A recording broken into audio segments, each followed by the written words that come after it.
Welcome to the Tournament Poker Edge podcast, brought to you by TournamentPokerEdge.com, the only podcast dedicated exclusively to poker tournament strategy. Now here's your host, Clayton Fletcher. Hello once again, everybody, and welcome to the Tournament Poker Edge podcast, sponsored by Jocko Coaching, where now you can save 20% off of our WSOP crash course using the promo code TPE. My name is Clayton Fletcher, and I am your host here in fabulous Las Vegas. Happy as always to be bringing you yet another episode of the world's longest running poker strategy podcast. Things have not been exactly fabulous here in fabulous Las Vegas thus far. About 10 days into a 50-day trip, I am, down a bit. Not too much to write home about. Haven't made a dinner break yet, much less a day two. Obviously haven't found a bag. Did cash in a few online tournaments, which is, I guess, better than nothing. But really looking for that first breakthrough of the summer. Keeping my spirits high. I did plenty of preparation, which included a lot of mental preparation. And I knew that this outcome thus far was absolutely within the realm of possibility. I think I'm playing pretty well. Haven't gotten a ton of cooperation from the cards, but all in all, it hasn't been horrible. It just hasn't been stellar just yet. I have been here so many times before, literally Vegas, millions of times. I think this is my 19th time playing the World Series. I mean, I don't always play the whole season like I am this time, but yeah, I mean, I come to Vegas every summer. This is nothing new for me. I am used to it. I will start getting some results if I just continue to play my best each and every day and put myself into good situations. The good news this week was that I didn't die on a mountain. We had our annual hike up Mount Charleston, and somehow I got separated from the group. I made a wrong turn. Everybody knew the way. It was pretty much a straight line up the hill and then down the hill. I'm talking about a hill that's 12,000 feet or more in elevation. But yeah, the map is like a straight line. Like you can't get lost. And somehow your boy managed to get lost. So I'm all alone, 106-degree heat. Fortunately, I had 2 bottles of water on the way up the mountain. So now I'm just trying to find my way back down. Shout out to Faraz and Anton and Duncan and Joe and everybody else who was on that mountain worrying about me, and they were about to send a search party to look for me when I finally found my way back to safety. A little bit scary, but I was more concerned with everybody else being worried about me. I knew I was going to get out. It's not that hard to figure out. And it's not like I was the only person on the mountain. So if I really found myself in a dire situation, obviously I could have asked a stranger for help or whatever. But yeah, I survived a day on Mount Charleston, part of the annual meetup that Faraz does for his coaching site, Jocko Coaching. I love the community and the camaraderie. I mean, on the drive out there, we're talking poker hands. It's like I'm getting free coaching from Faraz himself in the car. We're talking about, different spots that all of us have had already. It was just fun to kind of have some bonding and take a day off after what's been a fairly frustrating start to my summer. So yeah, I guess I'm already a winner because yesterday wasn't my last day on Earth and I survived. What a great group of guys. We had a great time. We really did, despite the bit of discomfort, if you will, at the end. All right, I want to go back and look at last week's strategy hand once again. We're going to check it out once more using a solver and see what the lines are and whether the solver approves. If you guys remember, this hand comes from an $1,100 tournament at the Win that I played last week. I had just been moved to a new table not that long ago, and an aggressive Russian player that I recognized raised it to 1,200 at 300, 500, 500, and I am in the big blind with Jack 9 offsuit and I've got about 18,000 in my stack, about 35 big blinds. I decided to make the call, so I defended my big blind with Jack of Hearts, 9 of Spades. So let's see, first off, what does the solver think about this? Turns out the solver loves my call. This is a 100% call. We never fold, we never 3-bet, we always call. It's a pure call. We defend other offsuit hands that are much worse, by the way, than Jack 9 suited at this stack depth. Facing a cutoff open, you should be defending offsuit hands, including Queen Tray, 10-4, Jack 6. And this will change in a surprising way as stacks get bigger, right? We've got 30, 35 big blinds, so that's why we're calling so light. We have to call tighter when we have more chips. So those hands I just mentioned would not be in the calling range for 100 big blind or even a 60 big blind stack. And the reason for this, guys, is our stack is short enough that if we flop top pair, we pretty much can go with it, even if you don't have a kicker. So if you flop a 10 with 10-4 and it's a 10 high flop, you can pretty much go with it in most cases after that when you only start with 30, 35 big blinds. Now, if you have a lot more than that, you're going to end up losing too much of your stack or getting outplayed too often with a pretty unplayable hand. Now, for me, this is a bit of a departure. I'm sure that last summer I would have had this backwards and maybe playing tighter with a shorter stack and feeling like with a bigger stack, I can gamble it up a little bit more and, implied odds, all that. But it's actually the case of reverse implied odds. That means we need to fold hands like this when we have too many chips. But not Jack 9. We're pretty much calling Jack 9 facing an open from the cutoff at any stack depth. And this is something I've learned recently using Jaka coaching. There are so many great videos where you just kind of look at pre-flop spots. You can take a look at standard opens and single raise pots, things that come up over and over and over. And if we get these things right, we can have such an edge over every player who does not study. And so that's what I've really been focused on. Pre-flop, short stack, like situations that come up so often in tournaments. Like if I'm the best in the world at playing a royal flush, how much value does that even give me, right? How often am I going to have a royal flush? Probably maybe like 5 or 6 more times in my life if I'm lucky. But look, how many times are you going to have Jack 9 in the big blind facing a raise from the cutoff? That is going to happen many, many, many times. And so we need to know how to play these spots and play them well. So you guys can get 7 days for free plus 20% off of your membership to my favorite coaching site. Just click the link jaka.poker/TPE. That's jaka.poker/TPE. Take advantage of that 7-day trial, guys. You can really get ready for your upcoming trip to fabulous Las Vegas. So I defend my big line, and now there's 3,200 in the middle, and we've got about 16,000 in our stack. And the flop comes Jack of Spades, 6 of Clubs, Deuce of Diamonds. So very dry flop here. Jack, 6, Deuce, Rainbow, Hero with the Jack of Hearts, 9 of Spades.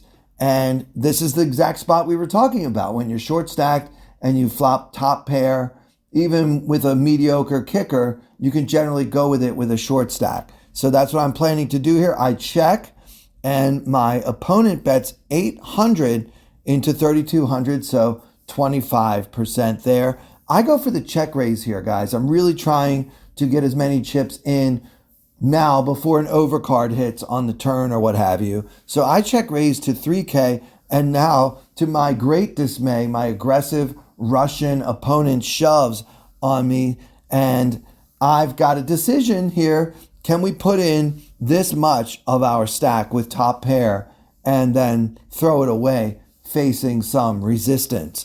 I decided no, especially not against this guy. We are calling and we're going to go with it. I call, and my opponent shows Ace of Diamonds, Queen of Diamonds. I'm thrilled to see it. And then, of course, the Queen on the turn killed me. But let's check the line, okay? This hand isn't about results. Is it okay for me to play this fast, or does the solver want me to slow down and maybe try to preserve some chips for those times when I'm beat Like in this case, I wasn't beat. I got it in good, 75% favorite, blah, blah, blah. But in some cases, of course, he's going to have a better jack or a pair of kings. Just because he's wild doesn't mean he never has anything. So let's check the line here. The solver actually loves my check raise. In fact, we only call with Jack 9 in this spot 13% of the time, and we raise it 87% of the time. So yeah, guys, with 35 big blinds, we're supposed to go with it here. We're not supposed to play slow. We're supposed to try to get the chips in now. So I check raised and the solver likes it, but my sizing is just a little big. So remember, villain bet 800 and I made it 4x, but the solver actually prefers less than 3x. So the solver wants to go like 2200 here, not 3K. But still, there are some times when the solver does this sizing as well. So my play is solver approved, but the most common check raise is lower, maybe 5 big blinds or so. Anyway, I'm still giving myself a lot of credit for this one because I know that in years past, I would try to preserve my stack and just check and call. But this is a spot for aggression because of my stack size. And that's the only reason why we're playing it this way. Much bigger, we need to be more conservative. Here, we need to go.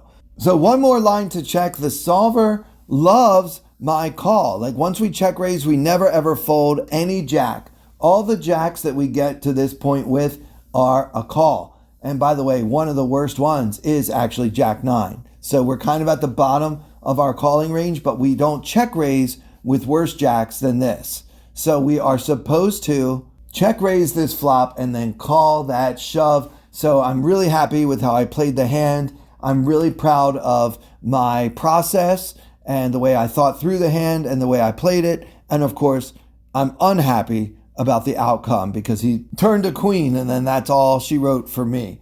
Many of you joined me for the live stream on Twitch last Monday when I was playing day 2 of the $250 million mystery bounty on WSOP online. It was a really fun stream. I also played a few other tournaments while we're at it. Like, how can you just play one table online? I can't do it. I need to get a few more windows open and get some more action. So I got pretty far in this $100 six max event. And on the Stone Cold Bubble, guys, there were 41 players remaining in this tournament.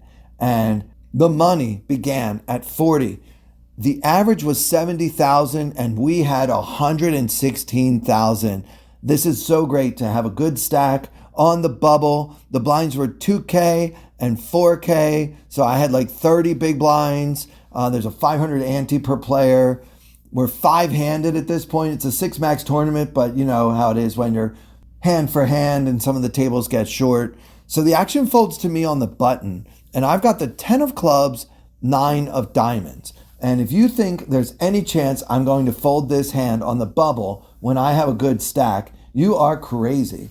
Now, the small blind has an average stack, 70,000, but the big blind, who's a fairly loose player, actually has me covered. Still, I'm going to keep it up here. I'm raising to 8K, so just a min raise off a 30 big blind stack, and the big blind calls. We've got the 10 of clubs, 9 of diamonds, and now with 20,500 in the middle, the flop comes Jack of clubs, 8 of clubs, 6 of clubs. So all clubs, Jack, 8, 6, all clubs. We've got the 10 of clubs, 9 of diamonds. So it's a nice flop for me. I've got the open-ended straight draw and the 10 high flush draw.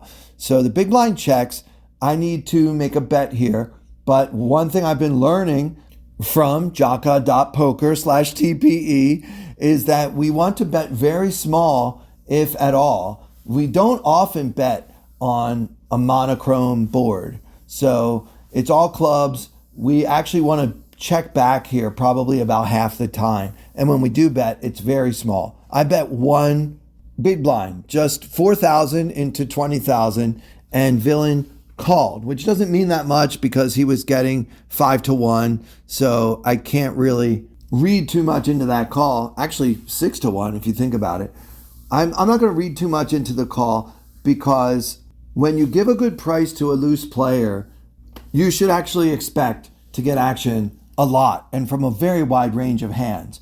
I still think my 10 high flush draw will mostly be good, and my open-ender is probably good as well. So one great thing about making this tiny bet is I get a really cheap river.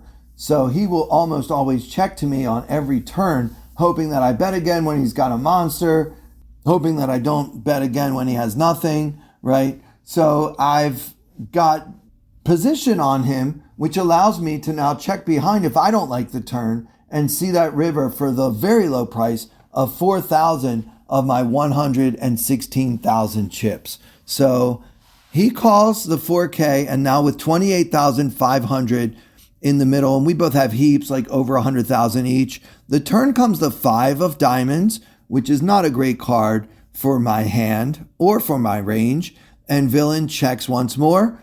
I decide to check again. I can bet big here again and try to represent a flush or a set or something like that, but I just know that card is way better for villain's range than it is for mine, so I decided to check behind. So now we get to see the river for free, 28,500 in the middle, and the river comes the 4 of spades. So our final board is Jack of clubs, 8 of clubs, 6 of clubs, 5 of diamonds, 4 of spades. So Jack 8, 6, 5, 4. Any 7 makes a straight. There's a few other straights. Well, one other straight, 2, 3, I guess, got there, Anyway, villain leads here, 9,400 into 28.5. So that's 1/3 of the pot, which I kind of read this bet as a weak bet, maybe like a defensive bet, a blocker bet. Maybe he's got a pair. Maybe he's even got 2 pair, but he doesn't want to have to call a larger bet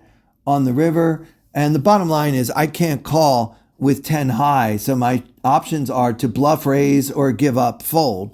And obviously I've got blockers.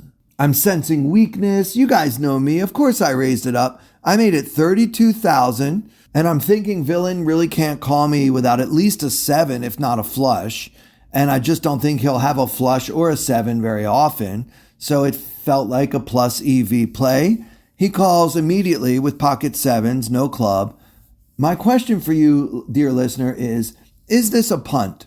Is this another case of Clayton getting too far out of line on the money bubble, or do we actually like the play and know that it will actually often work in the long run, even though it didn't this time? You guys can let me know your answer. Just hit me up on Twitter at Clayton Comic or in the TPE Discord. There's a link to that in the description. Let me know what you think. And that'll do it for this episode, guys. For everyone here at Tournament Poker Edge, with special thanks as always to our sponsor, Jocko Coaching, I'm Clayton Fletcher. Thank you so much for listening. I wanna hold them like they do in Texas plays. Fold them, let them hit me, raise it, baby, stay with me. Luck and intuition, play the cards with babes to start. And after she's been hooked, I'll play the one that's on her heart. Oh, whoa, whoa, whoa, whoa. I'll get her heart, show her what I got. Oh, whoa, whoa, whoa, whoa. I'll get her heart, show her what I got. Can't read mine, no she can't read a mile. Poker face, she's got to love nobody. Can't read mine, no she can't read a mile. Poker face, she's got to love nobody. Poker face, poker face. Poker face, poker face. I wanna roll with her, a hard pair we will be. While little Campbell